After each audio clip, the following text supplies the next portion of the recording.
Hello, I'm Daisy Buchanan. I am so excited about this week's guest. This is a writer I have loved for a long time. We went to rainy Truro in Cornwall this autumn and hung out with Nina Stibbe, the author of the books about the Vogel family, Man at the Helm and Paradise Lodge. Many people first became familiar with Nina's keen wit and observational power from her first smash hit, Love Nina, a collection of the letters she wrote mostly to her sister while she worked as a nanny for Mary Kay Wilmers, the editor of the London Review of Books. Nina also has a Christmas book called An Almost Perfect Christmas. I inhaled it like a tin of Quality Streets. Her description of the way her mother forced her siblings to defrost the turkey with a hairdryer in shifts is genuinely one of the funniest things I've ever read in my life. She's been nominated for the hugely prestigious Woodhouse Prize for Comic Writing twice, and I think her work has appeared on the bookshelves of almost every other Your Book guest we've interviewed. Nina is as kind as she's clever. She's one of the best and funniest people I know. You might hear her lovely dog Peggy in the background. We took Peggy out for a walk after the recording, and there was a horrible incident with another overly friendly dog, but Peggy was very, very brave. Anyway, enjoy. We are in Nina Stibbe's office. It's really, really beautiful here in this gorgeous, enormous room with a very high ceiling. There is there's a balcony and French windows. Are these French windows? Yeah. We can see lots of autumnal leaves. It's very verdant out here. We can see Truro Cathedral just out of the corner. Ooh. Yeah. Now, can we hear what is the storm? I don't know. It's a named one, isn't it? Yeah. It's a storm bastard. Helena. Yeah. So it's the beginnings of storm. Can you see the palm tree wibbling?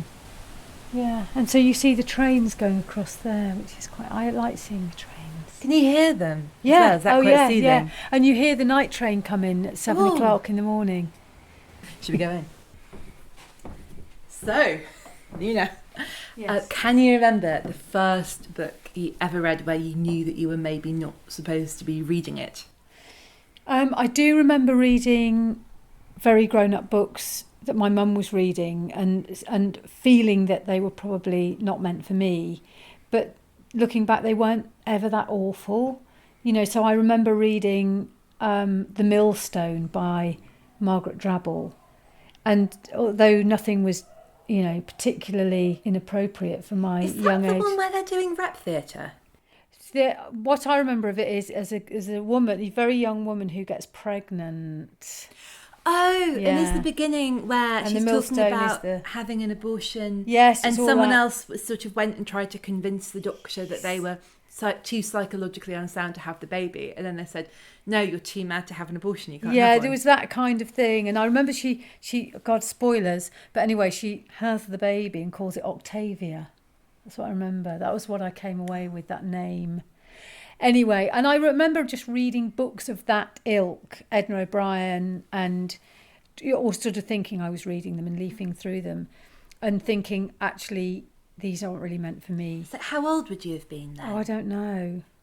Maybe 10. Yeah. And did you find the things that you perhaps didn't know about became clear through context, or do you look back and think, no, that went way over my head? No, I think I was quite shaped by some of the books, the sort of 1960s books that I read. It shaped my expectation of life. I thought you just got pregnant. I thought you got to sort of grown up, you got to sort of 18, 19 and you'd get pregnant and then you'd be, should I have the baby or not? And you probably would have it and struggle, but it'd be fine. And I remember one of my siblings, I think one of my sisters said that her expectation of life was shaped by Beatles lyrics, that she thought it was all going to be men falling in love with her and all that. Whereas I was much more shaped by... simplistic rhyming schemes. Yeah. As I was much more, I thought, I don't know. Did you think there'd be a loneliness to it? Because I suppose in all Yeah, there's a sense of being pregnant and abandoned. Well, moving to a flat. And then actually I did move to a flat at a very young age. I moved to live on my own, age 17. And all my friends were horrified that I was going to do this because it was quite lonely. And stuff. immediately and mysteriously you were pregnant. Yeah, no, I didn't get pregnant. Unfortunately, that didn't happen. I don't know how that didn't happen. But I did, end up on my own because I'd read so many books where that happened, like in the Country Girls and things like that. They go off and live on their own and they struggle.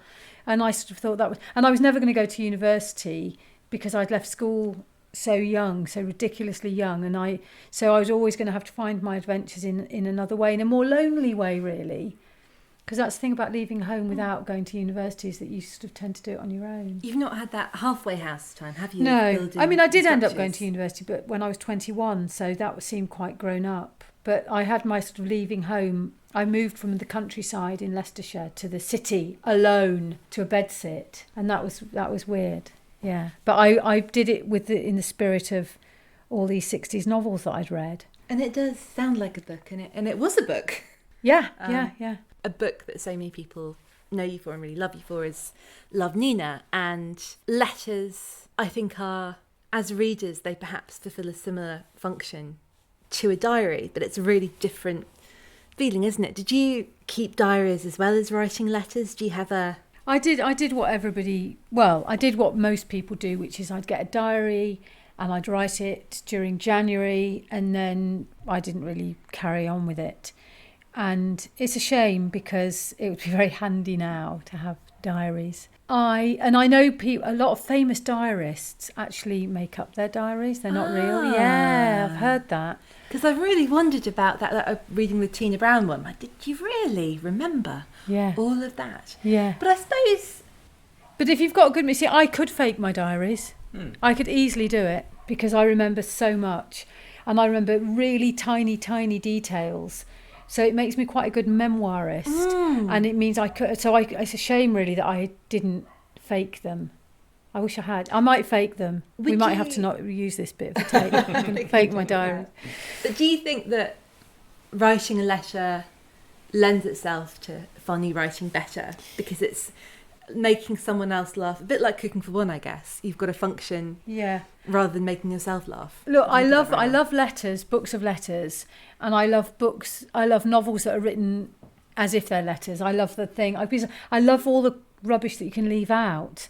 You don't need the exposition if you writing as letters, then the reader's got a little bit of work to do, and I think that's fine. But you can't do that in a novel.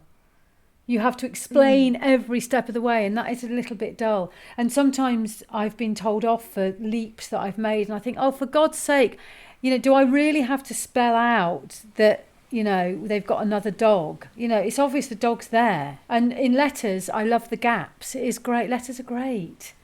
So I see Alyssa Evans, Old Baggage, which that's great. It's quite an insult to come at you from the bookshelf. It's a great book. But see, up here, it's quite a lot of my workbooks. So quite a lot of the books are either my own books in different translations and stuff, and I put them up here to remind me. Of what? My success. No, they're up here because you've got to keep... Do you have a favourite translated edition? I do. If I can find it. There's a one that my name's Nina Stibbe over.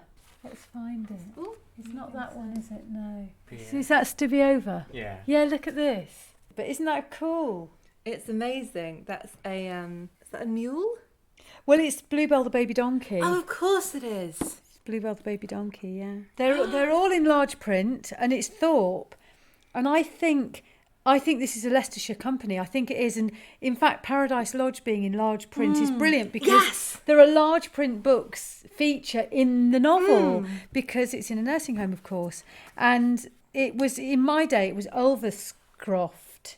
And we used to have the librarian come round and the old ladies and old men would read these big books. But look, aren't they great? As a short-sighted person, I'm really enjoying that nice big font. Great, isn't it? Oh, yes. So, while we're in your office... Oh, yes. Look, this is me plotting. I was going to say, we can see this lovely big whiteboard. Yeah. So that's just things that I've got to change, and it's a Is this reminder. colour coding or is this... No, it's just me pens? getting bored with the different colour pens. But I once wrote out a really elaborate plot, because this is a massive whiteboard, and I'd got it, and I'd done it in columns, so it was each character went down like that, and then I'd say where they met, and I did it really, really carefully and methodically. And then my son wiped it all off to do his chemistry. Oh, no. Yeah. But he did take a picture of it just in case, which was handy. So were you able to... Well, Go back to it. and it didn't matter that much, but it was quite interesting. I do feel as though if he needed to take a picture of it, he should have known not to do it at all. They take pictures of everything now, Daisy. So should we go downstairs and look at the real bookshelf? The biggest thing in this house that matters more than anything else is our Harry Potter display. Oh, Our shrine. Can you see this? Yeah, if it's still there, because we tied it up for you coming. Can you tell me about your relationship with Harry Potter? Did you love the books because of having children? Did you love them before? Was it sort of a cult that caught on? So the Harry Potter display was here, so it's been tidied away, unless it's been moved along. Yeah, no, it's been tidied away. So we've got every Harry Potter book and every Harry Potter CD and film, and we've got lots of Harry Potter knickknacks from when people have been to the Harry Potter world. And Harry Potter very important because I think Harry Potter was there waiting for my kids as they reached the age of stories, and before they were even reading to themselves, we were reading Harry Potter to them, and they've both then got to the age of reading them themselves, and then we got to the age of having Stephen Fry reading them literally all day, every day, on every journey, in every room in the house. And so Harry Potter is very, very, very important. And when my daughter was in year 6, which is when they're about 12, I think, 11 or 12, they were asked to write about their hero, and my daughter wrote about J.K. Rowling and wrote about her, and it really came home to me just how amazing she is. You know, her life and her ambition and her ordinariness. You know, she didn't get any breaks. She did it. And then the way she's handled her success and her fame and her courage and her generosity and just her dignity. She's great. So there you go. So the shrine has been slightly moved, but it had a Horcrux, and it had various sort of iconic bits and pieces. The essence of the shrine. Oh, there's a Horcrux. I think here I thought I saw the Horcrux. There's a Horcrux.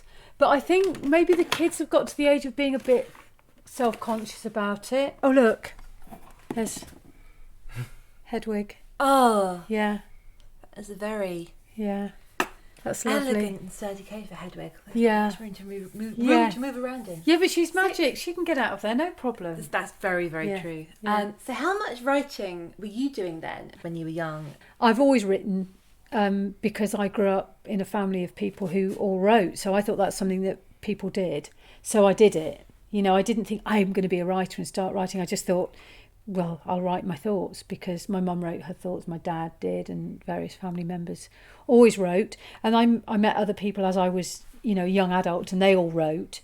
So I thought it was just an ordinary thing to do, which meant when Love, Nina was published when I was 50, I'd got quite a lot of writing already in the bag, as it were. You know, I'd got Man at the Helm was already written. A real, here's one I made earlier. Yeah, exactly. And so Man at the Helm came out probably a year after Love, Nina, and I'd written much of it when I was in my 20s. I just had to rewrite it in my own real voice, because that's what people liked about Love, Nina, because it really was my real voice. I took it out of, you know, Edna O'Brien's voice and I put it into my own voice. Which voice are you the most tempted to borrow or steal? Is it Edna O'Brien, or are there other writers that keep coming up? I see you've got Zadie Smith, NW, and I have heard her say in an interview that she is an accidental ventriloquist. I can't say I've noticed it in her work, but it was nice to hear her say that she's a bit of a borrower. I think you can't help it. I noticed in my first book, which is the letters I wrote, there's a subtle change about halfway through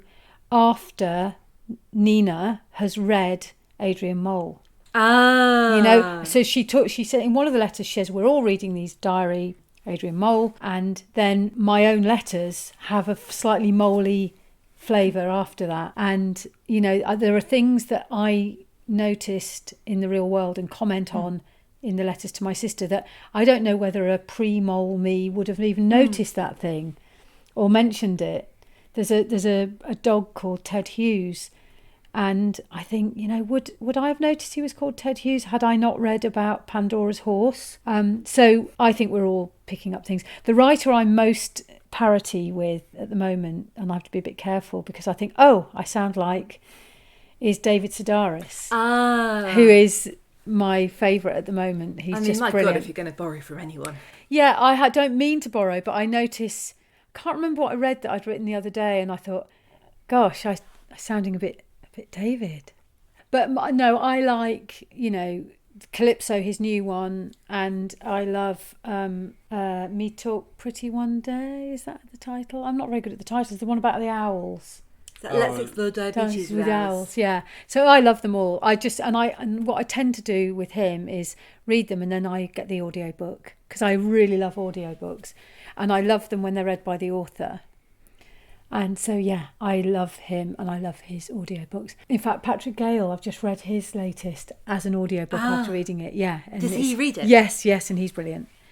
I wanted to ask whether there are any books that you loved when you were young that you were desperate for your children to read and they didn't take to, and also if there were any books that they loved where you thought, oh bloody hell, I might accidentally lose this one. Yeah, a thing that I gave my kids and they haven't taken to is Adrian Mole. Yeah, they didn't dislike it, but I presented it with such a fanfare and trumpets that I think they were expecting something brilliant, which I thought it was, but it's different times. It's very different times, and I don't know why it didn't, but it just didn't. Because I guess that when you came to that book, you were already quite an adult reader, and it really is an adult book, isn't it? And do you think that if you just come to it slightly too early, too young, a lot of it is? Yes, you're right. I think that's probably what it was. But and I read it when I was probably 20, 21, something like that, and I adored it. The interesting thing about it was I was surrounded by, you know, all those people, Bennett and Miller, and everybody loved it.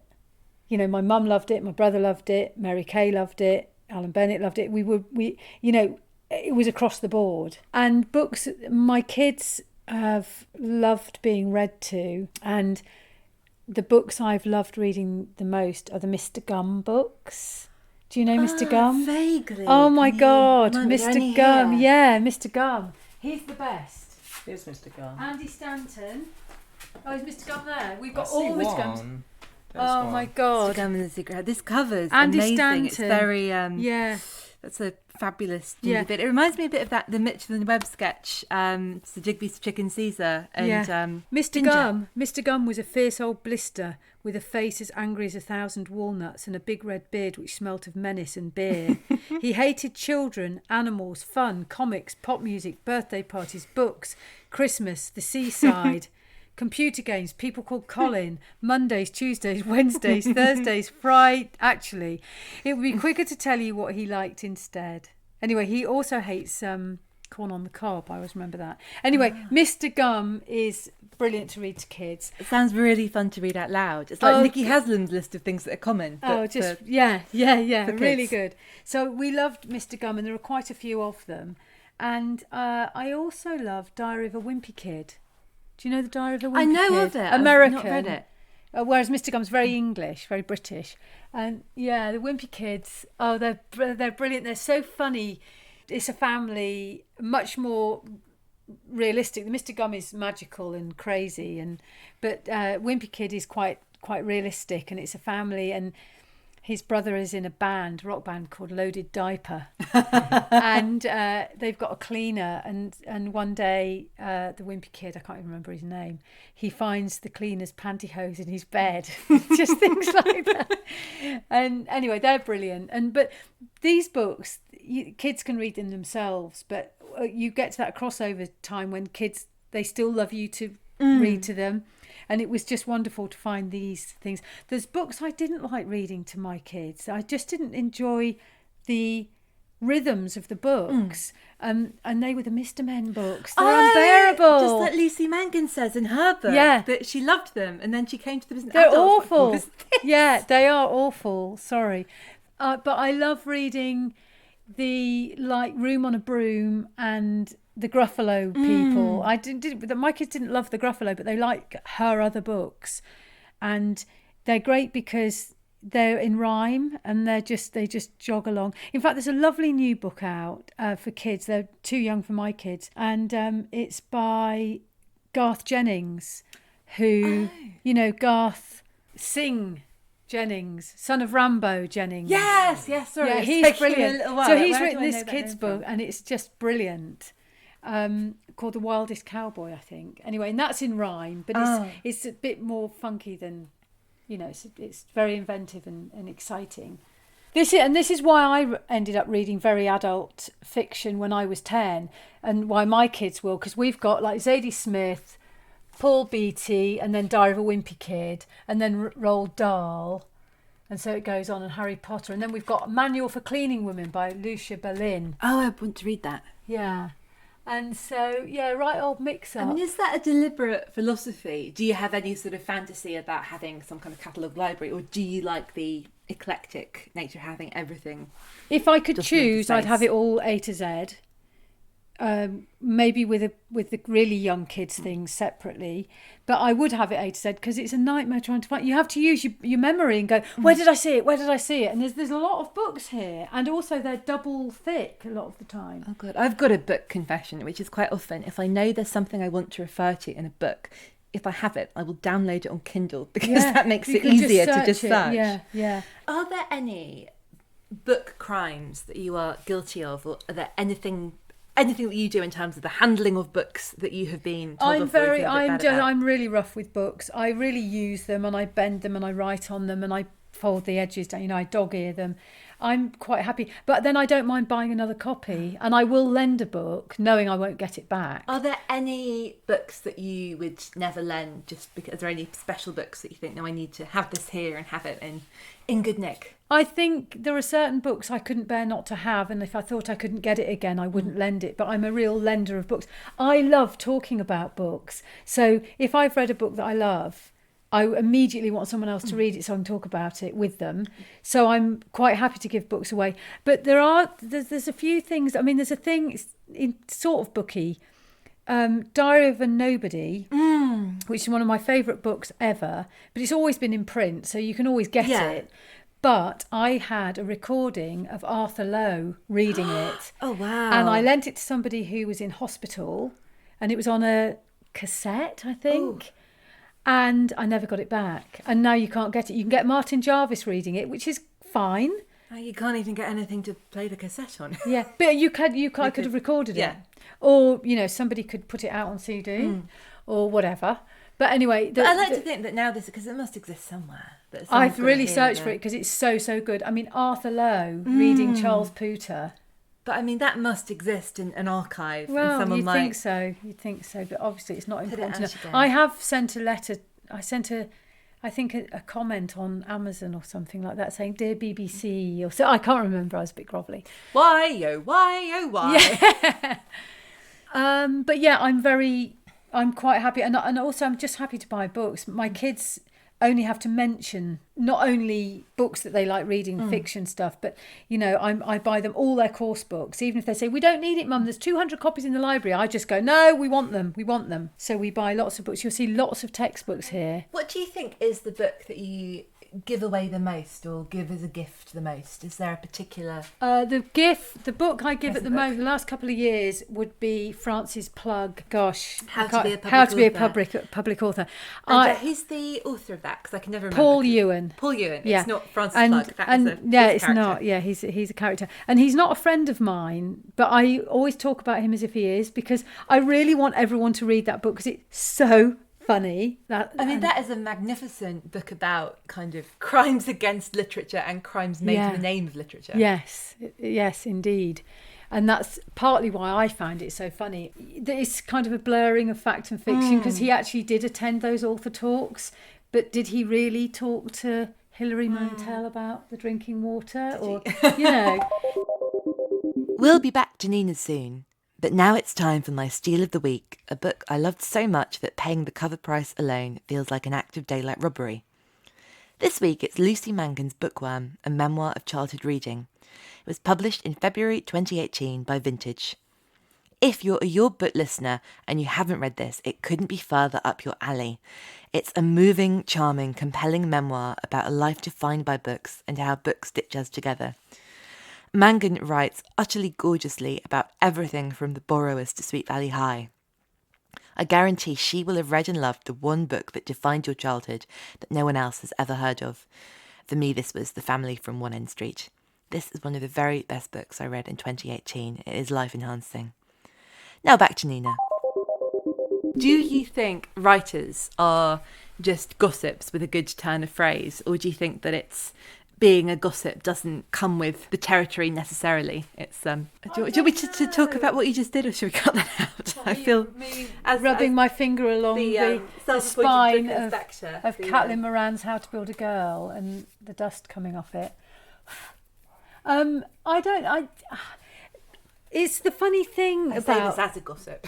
Well, the gossipy thing, I'm really quite happy to gossip about myself and talk about myself and think everybody's terribly interested. And I know my mum's the same, because we meet people at book events and they're booky people and authors or, you know, book talk organisers. And so they're kind of booky people.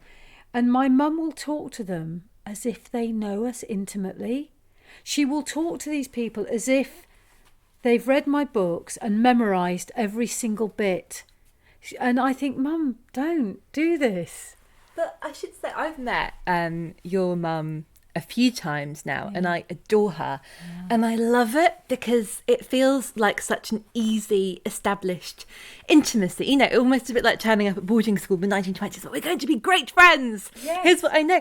And I love it. It's a very inclusive, gossipy quality. Yeah. And I think it's truly wonderful. Cool. And I wish I could master it. But it's not cool. And I think she's there's no mystery. Not cool in that it's sort of that she should be a bit more boundaried and it's quite invasive, or not cool no, as in no. It's a bit too... Oh no, I don't care about the boundary thing. Crikey, I've written about her enough. My God. The next book, oh my God. Anyway, but so no. I know you're writing at the moment. Yeah. And we've talked about it, and I want to ask you about this, but I don't know how much you want to talk about it. Well, it comes out in March, so it's not that far away. It's the Vogels. Am I saying that right? Yeah. And it's kind of, it's Love Nina era, but Lizzie. It's the years just before Love Nina, and Lizzie Vogel, the character, catches up with Love Nina, as it were. And so it's very early 80s. It's a sequel, although we're not really supposed to use that word because it's very much standalone and no prior knowledge required. But it is the third in the set of 3 books about the Vogel family, particularly about Lizzie Vogel. And she's moved from the countryside into the town and is living in a flat and is very lonely. But I hope it's funny as well. I will ask for my money back if it's not. Yeah, you'll get your money back. It's very excited. Lots of lols or your money back. About this. Because I know that in Love Nina, yes, it's very much about you and your sister. Absolutely as a character. Even though in the sort of amazing, I don't know how you feel about this comparison, but in a vaguely, slightly Maris Crane way where we don't. She doesn't turn up, but she's so present. I've never thought about that. I didn't feel aware of your mum in the same way, but the mother figure is such a massive part of the books about the Vogel girls. So I'm curious about that relationship. Yeah, that's funny, isn't it? Teenage girl, and how, again, I don't want to be overly invasive about your personal life because no one wants that, but you're the mother of an 18-year-old girl, woman. Do you feel like that came up, or you found out more about your relationship with your daughter and parenthood in your writing, or were you thinking about families in general, or did it feel completely separate and completely different? My mother wasn't really present in Love Nina because it was very much between my sister and me, and she was a bit Maris Crane-y. And but my mother's very, very significant in the novels subsequently, and in fact is even more so in the third novel. She's very much there. And at the beginning, I kind of slightly break the fourth wall. Or is it the third wall? Oh, it's the fourth wall. It's the fourth wall, sorry. Very drafty theatre if you break the third wall. Sorry. Anyway, I don't go to the theatre. It's all outdoors here. It's all outdoors. In the round. It's the Minack. I go to the Minack. There are no walls. I apologise. I say, I'm 18. Why am I writing about my mother so much? I really shouldn't be friends with her anymore. But I can't help myself because I like her. And that was the truth. She was this terrible mother, but she was also brilliant. And so I can't help writing about her. She was so important to me. And she'd done all those awful things when we were kids. You know, she sent us off to London to buy her drugs when we were 9 on the train. But she taught us how to be happy.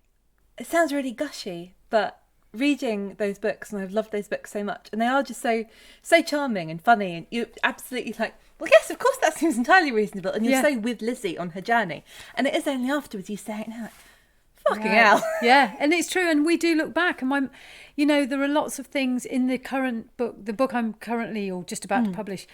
I've had to say to my mum, I'm going to have to talk about your shoplifting. Now, of course, it's fiction, but everybody knows that it's very clearly based on reality. And so whether or not my mum did do lots of shoplifting, they're going to think, people that read it are going to think she did. And so when I say my mum needs to get a lodger because she's got no money now because she's given up shoplifting, which is a brilliant joke. And it's a good joke, and also truth. It's funny because it's true. Yeah, and she didn't shoplift because she had that Lady Isabel Barnett thing. She shoplifted because she didn't have any money. Out of necessity. Yeah, it was cheese. It wasn't lipsticks. It was cheese, everyone. Anyway.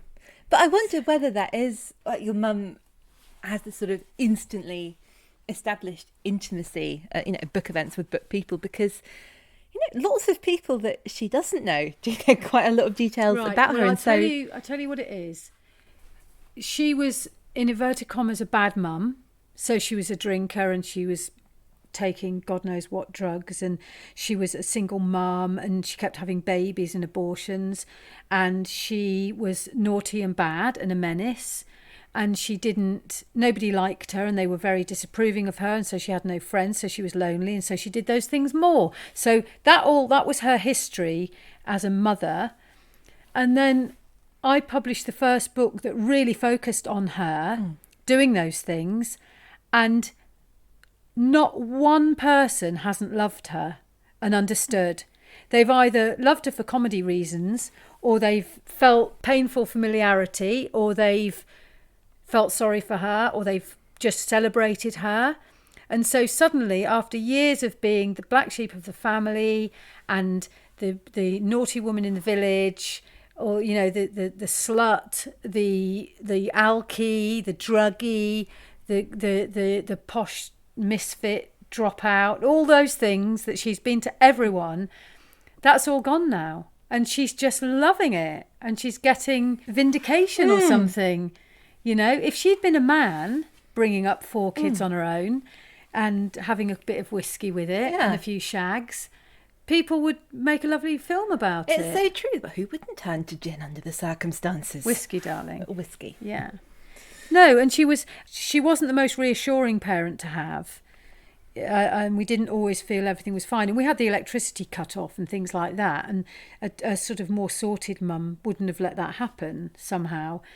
But she was brilliant in other ways. She introduced us to culture and books and funnies and comedy, and she's been a real hero. I think it's really, really interesting the way I see parenting almost being fetishized by the media, and it's a really cult.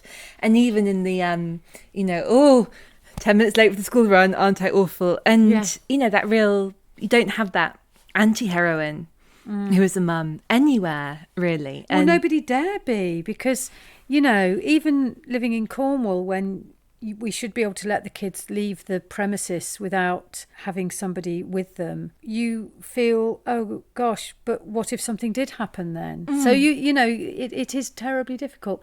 Well, it's weird. I've written about myself pretty much, and just flukily, I've always been the age that my kids are. So when I was writing about 10-year-old Lizzie, my son was 10.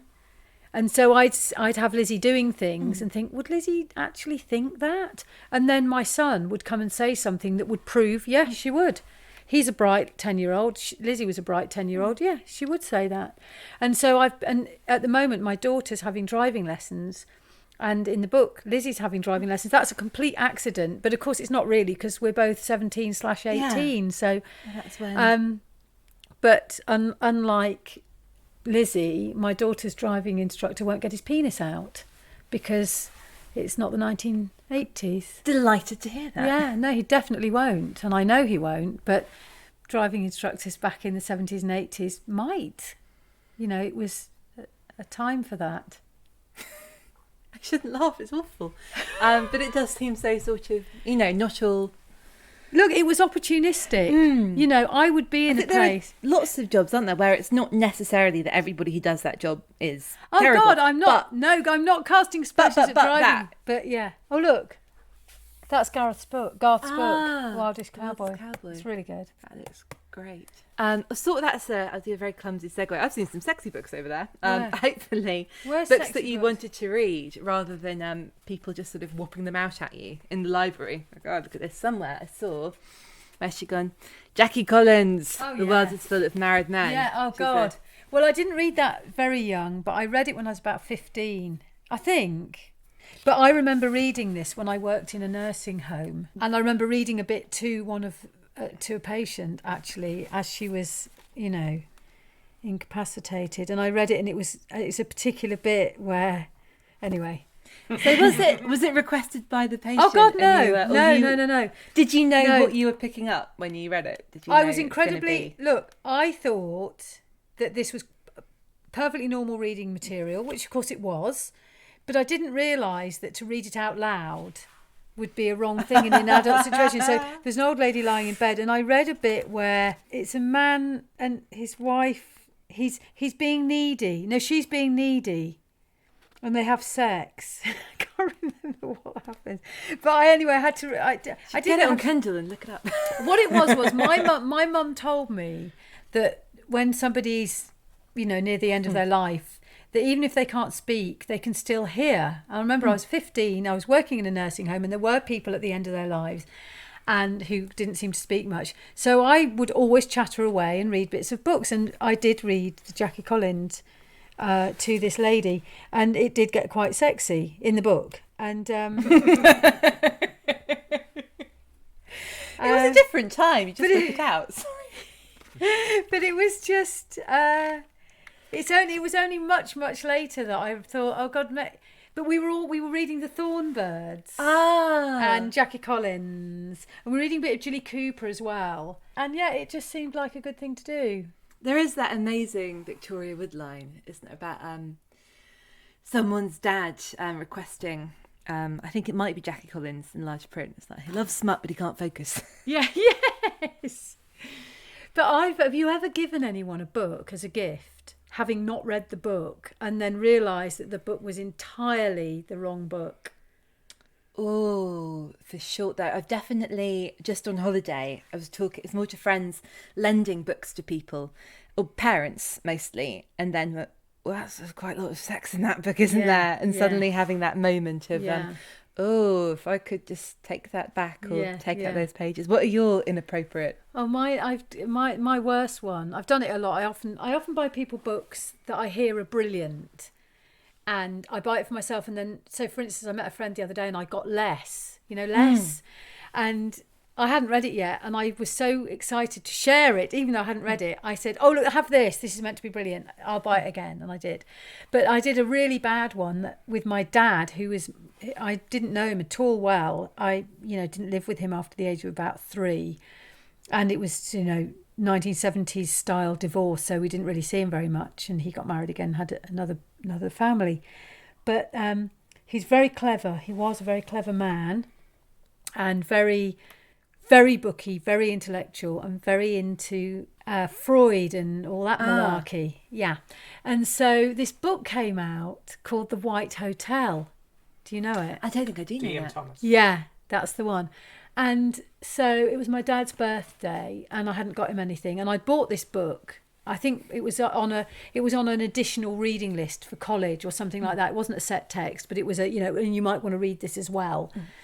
And so I'd bought it or whatever, and so I gave it to my dad for his birthday. And then a month or so later, he said, "Oh yeah, no, thank you for that book. Read it, loved it." He said, "Have you read it?" And I said, "Yeah." And he said, "Did you like it?" I said, "Yeah, it was great, loved it." And I hadn't read it. And then years later, I was on holiday, and it was the only decent book, or the only decent looking book on a bookshelf in a hotel or something. And I started reading it, and I was just dying because it is so sexual in such a Freudy way. I almost could never see my dad again. It was like a woman wearing a whalebone corset, taking the bone out and shoving it up. It was just like, oh my God, no. It was very, very, very sexual. I can't remember it. In fact, I didn't read all of it. I just couldn't. But I did get to a bit where there was a woman suffering from delusions that had to describe her fantasies to her psychoanalyst. And oh my God, it was just the worst thing. And my dad died last March, and I always regret that I didn't go, "Dad, I hadn't read it yet." But he's gone to his grave thinking that I'm some kind of utter weirdo. Are there any books that you've read and you found them very funny, even though you don't think you were maybe supposed to, or that wasn't the intention of the author? Sometimes people say a book's really funny, and you think, oh great, because I love funny books, and there aren't that many funny books, let's face it, they're not really funny. And somebody said to me, oh, this book's really wonderful and very, very funny. And I read it, and it was a great book, but I couldn't find it funny. And the ones that spring to mind are the Melrose books. They're not funny. They're brilliant, but they're not. Are they funny? I just read the first 3, I think. Yeah. And I'm really glad you brought them up, because I'm really curious about them and how, because everybody adores them. And yeah, I think they're very, very ironic and very detached and very, very bitchy. And I think it's interesting how often Zadie Smith is really good on them, and the English class system, it's all, Nancy Mitford and super cozy, and their dad was a violent psychopath, but that's hilarious. Yeah. And the honesty of class in England in Patrick Melrose. But I got a bit same with Anthony Powell and the coincidences and the name dropping, and I just feel a bit exhausted. Yeah. I can't remember much about Anthony Powell. Oh, is that It's how? Powell. It's Oh Powell. God! Yeah. Upsetting drawing rooms all over the You've nice bits upset of me. London. I'm You've sorry. upset me. Wrong surnames. But I think the thing about the Melrose books, that whole amoral thing, it's kind of gone now. But I do remember it. I'm old enough to remember that posh, amoral, weird attitude. Very depressing, horrible. So anyway, I did think they were brilliant, but I couldn't raise a smile. I think it's very difficult to do comedy without laughing at something very vulnerable and fragile, that we shouldn't actually do that. We should be more responsible. But I do, that's not to say I don't love bittersweet books and books that aren't hilarious, laugh out loud. So I love Maria Semple. I love Catherine Heine, and I mean, she's got a hilarious name. That's all she needs. yeah. And so those writers, and also, I don't know if you read The Portable Veblen by Elizabeth Mackenzie. Portable Veblen was a little bit slapsticky, but it was funny. But Maria Semple and Catherine Heine are adorably funny and just wonderful without being... Nobody has to fall over. And actually they're incredibly poignant and sad as well. Like my beloved Eleanor Oliphant, which I loved. And lots of people go, it's not funny, it's so sad. Why are people saying it's funny? And I think, well, but it is funny as well. But there are also some really charming bits. Do a big spoiler. There's the bit where she goes to, is it like a rugby club, or it's the family party, and she's the +1, and she's sort of looking at everyone, and I think she is like, they're all wearing like old bridesmaids dresses, and everyone's, awkward and the music's bad and the wine's terrible. And she's, I think, 'cause she brought a carrier bag and she doesn't know what to do with it. And it's just this, there are so many details of this really, really perfect description of a sort of place. And you can almost smell the community hall from the way she describes it. And I think because she might be on the autistic spectrum, people feel they shouldn't laugh about some of the observations she makes. But they're so true and real. It's a delight. There's a bit where she goes to a beautician's. Yes. And she has... Does she have a Brazilian or something? But she doesn't know what's going to happen. But she's so angry about it. And she says, why would I want to look like a child? Why have you done this to me? And it's such a true thing about having all your pubic hair ripped off. It was who invented that? Why are they giving £50? Why to do that? And, I was like that once before. I'm quite happy now. And on a final note, who other characters or people you've met in books who, one way or another, didn't give a shit in a way that you admire? Oh, God, I don't know. Sorry, I'm really putting you on the spot. Who can we see? Well, it's interesting because we talked about Adrian Mole and Peter, and they really did. Yeah, well, that's it. I think self-consciousness is something I really like because I'm very self-conscious. So when I see somebody being incredibly self-conscious, and I think Eleanor Oliphant was also, she was both. She was incredibly self-conscious in that she went, oh, I must do that. And then she'd go and do it and take a carrier bag to a funeral. It was the funeral party, wasn't it? Oh, that was it. Yeah. The extra comment. Yeah. But then there's the characters that sort of don't care, like Plug, who don't seem to have a sense of self. I don't identify with as much, but I do find them very funny. And I feel I am a little bit pooterish in that I want attention. And I will self-consciously do something like, buy some lemons to have in a bowl. I'm never going to use them for anything, but they look pretty. And then I feel like an idiot because I think, what world is it that you buy fruit that you know you're never going to eat just to look nice? And then do you, obviously you're telling me now as an example, but would you wait for someone to notice them and say, oh, never going to use those? Now, aren't I? I judge somebody that said that because I think we're all in it together. Huge thanks to Nina and to Peggy. Nina's new book about the vocals, Reasons to be Cheerful, is out on the 28th of March and it's published by Viking. Love Nina, Man at the Helm, Paradise Lodge and An Almost Perfect Christmas are all available now. If you haven't read them, please do. I truly believe they will make your life better. I'm Daisy Buchanan, and you've been listening to You're Booked, produced by Dale Shaw for New Alaska and hosted by Acast. Please do subscribe, rate us, and review us. It helps people find the podcast, and it's great to hear what you think. For a list of the books that Nina mentions, go to our show page, acast.com/booked. If you want to see some shelfies, find me and follow me at TheDaisyB on Instagram and at NotRollerGirl on Twitter. For any questions about the podcast, email us at whybooked@gmail.com. Thanks so much for listening. We'll see you next time for more furtive fun between the covers.